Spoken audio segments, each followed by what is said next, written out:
আসসালামু আলাইকুম রহমতুল্লাহি আবরাকাতুহু। প্রিয় মুসলিম উম্মাহ, আজকে একটি বিষয় নিয়ে আপনাদের মাঝে কথা বলবো ইনশাআল্লাহ। সেই বিষয়টি হচ্ছে এটিএম আজহারুল ভাই, জামাত ইসলামের নায়েবে আমির। প্রিয় ভাইয়েরা, আজকে 8-9 মাস হয়ে গেল, এখন পর্যন্ত জামাতের নায়েবে আমির এটিএম আজহারুল ভাই কেন মুক্তি পেল না? এই জবাবটা কি জামাতের আমির দিতে পারবেন? এই জবাবটা কি জামাতের সেক্রেটারি দিতে পারবেন? প্রিয় ভাইরা, লুৎফর রহমান বাবর ভাই, তিনি কিন্তু 3টি মামলার ফাঁসির আসামি এবং সবকটা মামলায় যাবজ্জীবন জেলপ্রাপ্ত আসামি। সেই লুৎফর রহমান বাবর ভাইও জেলখানা থেকে মুক্তি পেয়েছেন। জাকির হোসেন, যিনি একজন চিহ্নিত সন্ত্রাসী নামে পরিচিত নারায়ণগঞ্জে, সেই ব্যক্তিও মুক্তি পেয়েছেন। সুইডেন আসলাম, কিলার আব্বাস সহ অন্য দাগি আসামিরাও মুক্তি পেয়েছেন। সেখানে আমাদের প্রিয় ভাই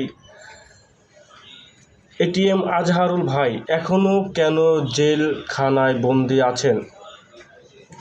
এই প্রশ্নের উত্তর কি আমাদের জামাতের সেক্রেটারি কিংবা জামাতের আমির দিতে পারবেন? এখন পর্যন্ত আপনারা আপনাদের নিবন্ধন ফিরে পান নাই। আপনারা এখন পর্যন্ত আপনাদের নেতা কর্মীদেরকে জেল থেকে মুক্তি করতে পারেন নাই। এটা ব্যর্থতা না আপনাদের? এটা চরম ব্যর্থতা আপনাদের।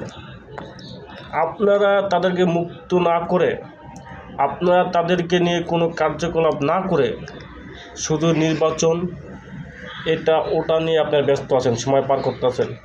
না করতে পারছেন, আপনার না আনতে পারতেছেন আপনার নিবন্ধন ফিরিয়ে, না পারতেছেন আপনার নেতাকর্মীদেরকে মুক্ত বাতাসে এখন মুক্ত করতে। কেন ভাই এটা কেন করতেছেন? এত লোভ কেন ক্ষমতা আপনাদের? এই চেহারটাকে আপনাদের প্রয়োজন। এখন লেজুর ভিত্তিক রাজনীতি করতেছেন, প্রেসক্রিপশন নিয়ে এসেছেন। কীরকম প্রেসক্রিপশন নিয়ে এসেছেন লন্ডন থেকে জানি না, কিন্তু সামনে আপনাদের দুরবস্থা আরও খারাপ হবে, সেটা লিখে রাখেন।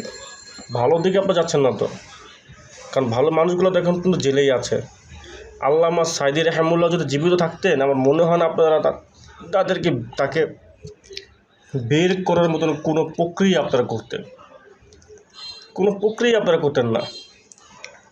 জামাতের আরও যারা নায়েবে আমির ছিলেন গোলাম আজম, আলী হাসান মুজাহিদ ভাই, আব্দুল কাদের মোল্লা রহমতুল্লাহি আলাই, এরা যদি জীবিত থাকতেন, আমার মনে হয় না আপনারা তাদেরকে বের করার জন্য কোনো পদক্ষেপ নিতেন। একজন আজহারুল ভাইকে আপনারা মুক্তি করতে পারেন না, আবার তাদেরকে কীভাবে মুক্তি করবেন? তাদেরকে কি বুঝান আপনারা? মানুষদেরকে বলদ বুঝান। এই মানুষকে এখনও বলদ আছে? 24 জুলাইয়ের পরে মানুষ আর বলদ নাই, বুঝতে পারছেন? জামাতের আমির সাহেব ভালো হন, সেক্রেটারি সাহেব এখনও ভালো হয়ে যান। এই 22 তারিখের ভিতরে আমরা চাই আমাদের প্রিয় ভাই এটিএম আজহারুল ভাই মুক্ত আকাশে ফিরে আসবেন। এই 22 তারিখের ভিতরে তাকে মুক্ত করতে হবে, এটা আপনাদের দায়িত্ব। এই 22 তারিখ তাকে মুক্ত করতে, এটিএম আজহারুল ভাইকে আমরা মুক্ত করতে চাই। 22 তারিখে তাকে যেন মুক্ত করে দেওয়া হয়, এই আশাই রাখবো সরকারের কাছে। এবং আসিফ নজরুল ভাই, আপনি ভালো হন, আপনি ভালো হয়ে যান। সবাইকে মুক্তি দিতেছেন, ফারাবির কী দোষ? ফারাবি কী করেছে?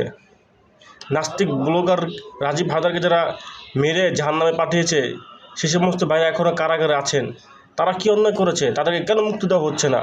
আমরা আশা করি সমস্ত মাজলুম যারা কারাগারে আছেন, বিডিআর সহ, তারা যেন সবাই মুক্ত হয়, তাদেরকে যেন সবাই মুক্ত করে দেয়। এই আসিফ নজরুলকে আমরা বলবো, আপনি এখনও ভালো হন, জনগণ এখনও ভালো আছে, নাহলে আপনিও পালানোর পথ খুঁজে পাবেন না আওয়ামী লীগের মতন ইনশাআল্লাহ।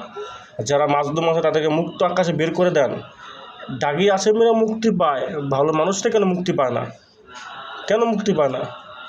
আমরা আশা করব এই 22 তারিখে আজহারুল ভাই মুক্ত হবেন এবং জামাত ইসলামী সেটা বরাবরই ভালো মতো পদক্ষেপ নেবেন। আর যদি এটা ব্যর্থ হয় তাহলে মনে করবো জামাত ইসলামী আর এখনও তো মূলধারা ইসলামের ভিতরে জামাত নাই, আরও বেরিয়ে যাবে। নাই জামাত মূলধারা ইসলামের ভিতরে নেই। আশা করি কথা এতটুকুই, আর কত বাড়াবো না। এই 22 তারিখেই আশা করি আমরা এটিএম আজহারুল ভাই মুক্তি হয়ে যাবেন ইনশাআল্লাহ। আসসালামু আলাইকুম ওয়া রাহমাতুল্লাহি ওয়া বারাকাতুহু।